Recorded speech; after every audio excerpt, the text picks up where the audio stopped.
Hi hello അസ്സലാമു അലൈക്കും welcome back. ഇന്ന് കുറച്ച് ഡിഫറെൻ്റ് ആയിട്ടുള്ള ഒരു ഹെയർ ബാൻഡ് മേക്കിംഗ് വീഡിയോ ആയിട്ടാണ് വന്നിട്ടുള്ളത്. ഇതിനായിട്ട് ഞാനിവിടെ കുറച്ച് ക്ലിപ്പ് സ്റ്റോൺസ് ആണ് എടുത്തിട്ടുള്ളത്. ഇത് മുന്നേ മെറ്റീരിയൽസിൻ്റെ വീഡിയോ ചെയ്തപ്പോൾ അതിൽ കാണിച്ചിട്ടുണ്ടായിരുന്നു. സ്മോൾ സൈസിൽ വരുന്ന കുറച്ച് ക്ലിപ്പ് സ്റ്റോൺസ് ആണ്. അതുപോലെ തന്നെ 3mm സൈസിൽ വരുന്ന കുറച്ച് പേൾ ബീഡ്സ് കൂടി എടുത്തിട്ടുണ്ട്. കൂടാതെ ഇത് ഉണ്ടാക്കാൻ ആവശ്യമായിട്ടുള്ള ഒരു ഹെയർ ബാൻഡ് കൂടി എടുത്തിട്ടുണ്ട്. ബ്ലാക്ക് സാറ്റിൻ കവേർഡ് ആയിട്ടുള്ള ഒരു ഹെയർ ബാൻഡാണ് ഞാൻ ഇവിടെ എടുത്തിട്ടുള്ളത്. ഇനി ഇതെങ്ങനെ ഉണ്ടാക്കുന്നതെന്ന് നോക്കാം. അതിന് മുന്നേ ചാനൽ ആദ്യമായിട്ട് കാണുന്നവരാണെങ്കിൽ ഒന്ന് സബ്സ്ക്രൈബ് ചെയ്തിട്ട് കാണണേ. അതുപോലെ തന്നെ വീഡിയോ ഇഷ്ടമാണെങ്കിൽ ലൈക്ക് ചെയ്യാനും നിങ്ങളുടെ അഭിപ്രായങ്ങൾ കമൻറ്റ് ചെയ്യാനും മറക്കണ്ട. ആദ്യം തന്നെ നമ്മൾ എടുത്തിട്ടുള്ള ക്ലിപ്പ് സ്റ്റോണ് ഹെയർ ബാൻഡിലോട്ട് ഒന്ന് ഒട്ടിച്ചു കൊടുക്കാം. ഞാനിവിടെ ഒരു വശത്ത് മാത്രമായിട്ടാണ് ഈ ഒരു ഡിസൈൻ ചെയ്തെടുക്കുന്നത്. ഫുള്ളായിട്ട് കവർ ചെയ്യുന്നുണ്ടെങ്കിൽ എങ്ങനെയും ചെയ്യാം, അല്ലെങ്കിൽ ഈ ഒരു രീതിയിൽ ചെയ്തെടുക്കാം. ക്ലിപ്പ് സ്റ്റോൺ ഒട്ടിച്ചെടുത്തതിന് ശേഷം നമ്മൾ എടുത്തിട്ടുള്ള ആ ഒരു ബീഡ്സ് ഒരു 6-7 പീസ്, ഞാനിവിടെ 7 പീസ് ബീഡ്സാണ് യൂസ് ചെയ്തിട്ടുള്ളത്. അത് വെച്ചിട്ട് ആ ഒരു ക്ലിപ്പ് സ്റ്റോണിനെ റൗണ്ട് ആക്കിയിട്ടൊന്ന് കവർ ചെയ്തെടുക്കാം. ഒരു ഫ്ലവർ ഷേപ്പൊക്കെ വരുന്ന രീതിയിൽ അതിനെ ഒന്ന് കവർ ചെയ്തിട്ട് സ്റ്റിച്ച് ചെയ്തെടുക്കാം. സ്റ്റിച്ച് ചെയ്യുന്ന സമയത്ത് നമ്മളിവിടെ എടുത്തിട്ടുള്ള ബീഡ്സിന് മാച്ചാവുന്ന രീതിയിലുള്ള ത്രെഡ് തന്നെ എടുക്കാൻ വേണ്ടിയിട്ട് ശ്രദ്ധിക്കുക. എൻ്റെ കയ്യിൽ ഇല്ലാത്തത് കൊണ്ടാണ് ഞാൻ ഡിഫറെൻറ്റ് കളർ യൂസ് ചെയ്തിട്ടുള്ളത്. അപ്പോൾ നിങ്ങൾ ചെയ്യുമ്പോൾ അതൊക്കെ ശ്രദ്ധിക്കുക. അപ്പോൾ ഇതാ ഈ ഒരു രീതിയിലാണ് ചെയ്തെടുക്കുന്നത്. സെൻട്രലായിട്ട് ക്ലിപ്പ് സ്റ്റോൺ വെച്ച് കൊടുക്കാം. ക്ലിപ്പ് സ്റ്റോൺ നമുക്ക് സ്റ്റിച്ച് ചെയ്തെടുക്കാനും പറ്റും. അതുപോലെ തന്നെ ഞാനിവിടെ ഗ്ലൂ വെച്ചിട്ട് ഒട്ടിച്ചെടുക്കുകയാണ് ചെയ്യുന്നത്. അതാണ് കുറച്ചുകൂടെ എളുപ്പം. അപ്പോൾ ഗ്ലൂ വെച്ചിട്ട് ഒന്ന് ഒട്ടിച്ചെടുക്കുക. അതിനുശേഷം അതിൻ്റെ ചുറ്റിലായിട്ട് ഇതുപോലെ പേൾ ബീഡ്സ് ഇട്ട് കൊടുക്കുക. ഒരു 7 പീസ് പേൾ ബീഡ്സ് ഇട്ട് കൊടുത്തിട്ട് റൗണ്ട് ആക്കിയിട്ട് ഒന്ന് സ്റ്റിച്ച് ചെയ്തെടുക്കാം.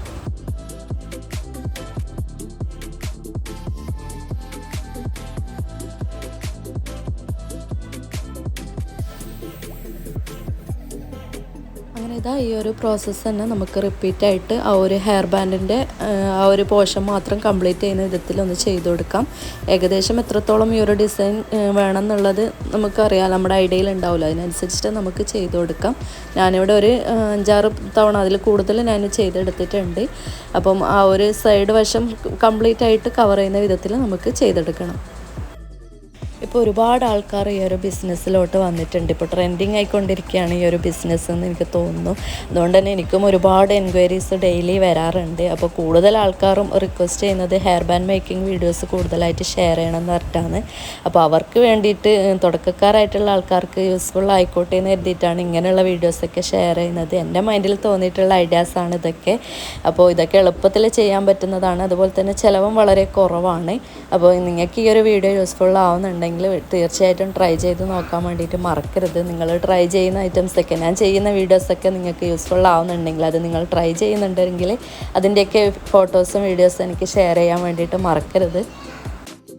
അങ്ങനെ ആ ഒരു സൈഡ് പോർഷൻ കംപ്ലീറ്റ് ആവുന്ന വിധത്തിൽ ഞാനൊരു 8 തവണ ഇതുപോലെ ചെയ്തെടുത്തിട്ടുണ്ട്. നിങ്ങൾക്ക് ഈ ഒരു ഹെയർ ബാൻഡ് കംപ്ലീറ്റ് ആയിട്ട് ആ ഒരു ഡിസൈൻ ചെയ്തെടുക്കുന്നെങ്കിൽ അങ്ങനെയും ചെയ്യാം, അല്ലെങ്കിൽ ഇതുപോലെ ഒരു വശത്ത് മാത്രമായിട്ട് അങ്ങനെയും ചെയ്തെടുക്കാം.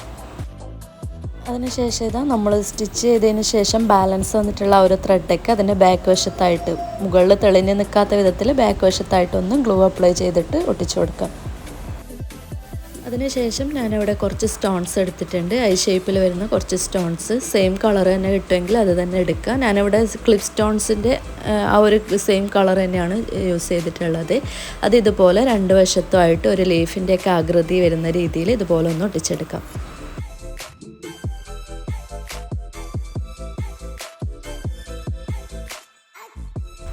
അപ്പോൾ ഇതാ ഈ ഒരു രീതിയിൽ ഞാനിവിടെ ഐ സ്റ്റോൺ വെച്ചിട്ട് ഒട്ടിച്ചെടുത്തിട്ടുണ്ട്. ഇനി ഇതുപോലെ തന്നെ മറ്റേ വശത്തും കൂടെ നമുക്ക് ഒട്ടിച്ചെടുക്കാം. ഇനി ഈ ഒരു രീതിയിലല്ലാതെ മറ്റേ വശത്ത് കംപ്ലീറ്റ് ആയിട്ട് ഐ സ്റ്റോൺ വെച്ച് ഒട്ടിച്ചെടുക്കുന്നെങ്കിൽ അങ്ങനെയും ചെയ്യാം. ഇനി അതല്ല ആ ഒരു ബീഡ്സ് വെച്ചിട്ടുള്ള ഡിസൈൻ തന്നെ കംപ്ലീറ്റ് ആയിട്ട് ചെയ്യുന്നെങ്കിൽ അങ്ങനെയും ചെയ്തെടുക്കാം.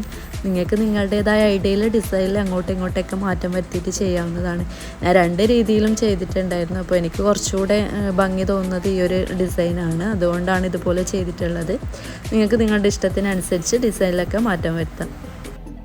അങ്ങനെ ഇതാ നമ്മുടെ ഹെയർ ബാൻഡ് ഇവിടെ റെഡി ആയിട്ടുണ്ട്. നല്ല ഭംഗിയുണ്ട് ഈ ഒരു ഹെയർ ബാൻഡ് കാണാൻ തന്നെ.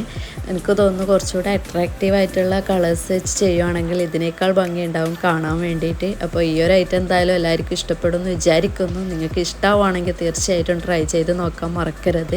ഇതുപോലുള്ള കോമൺ ആയിട്ട് നമ്മുടെ കയ്യിലൊക്കെ ഉണ്ടാകുന്ന മെറ്റീരിയൽസ് യൂസ് ചെയ്തിട്ട് നമുക്ക് ഇതുപോലുള്ള ഒത്തിരി ഐഡിയാസ് നമുക്ക് തന്നെ സ്വന്തമായിട്ട് ഉണ്ടാക്കിയെടുക്കാൻ വേണ്ടിയിട്ട് പറ്റും. അപ്പം ഈ ഒരു ബിസിനസ് ചെയ്യുന്നവരാണ് നിങ്ങളെങ്കിൽ ഈ ഒരു ഹെയർ ബാൻഡ് കൂടെ തീർച്ചയായിട്ടും ഒന്ന് ട്രൈ ചെയ്ത് നോക്കുക. നിങ്ങൾക്ക് ഉറപ്പായിട്ട് ഇഷ്ടമാവും, അതുപോലെ തന്നെ നിങ്ങളുടെ കസ്റ്റമേഴ്സിനും ഇഷ്ടമാവും. അപ്പോൾ എന്തായാലും ട്രൈ ചെയ്ത് നോക്കുക. ഇഷ്ടമാവുകയാണെങ്കിൽ ലൈക്ക് ചെയ്യാനും നിങ്ങളുടെ അഭിപ്രായങ്ങൾ കമൻറ്റ് ചെയ്യാനും മറക്കണ്ട. അതുപോലെ തന്നെ എൻ്റെ ഈ ചാനൽ ആദ്യമായിട്ട് കാണുന്നവരാണെങ്കിൽ നിങ്ങൾക്ക് ഇഷ്ടമാവുന്നുണ്ടെങ്കിൽ ഉറപ്പായിട്ടൊന്ന് സബ്സ്ക്രൈബ് കൂടി ചെയ്യണേ. ഇനിയും നല്ല നല്ല വീഡിയോസായിട്ട് വീണ്ടും വരാം. അതുവരേക്കും ബൈ.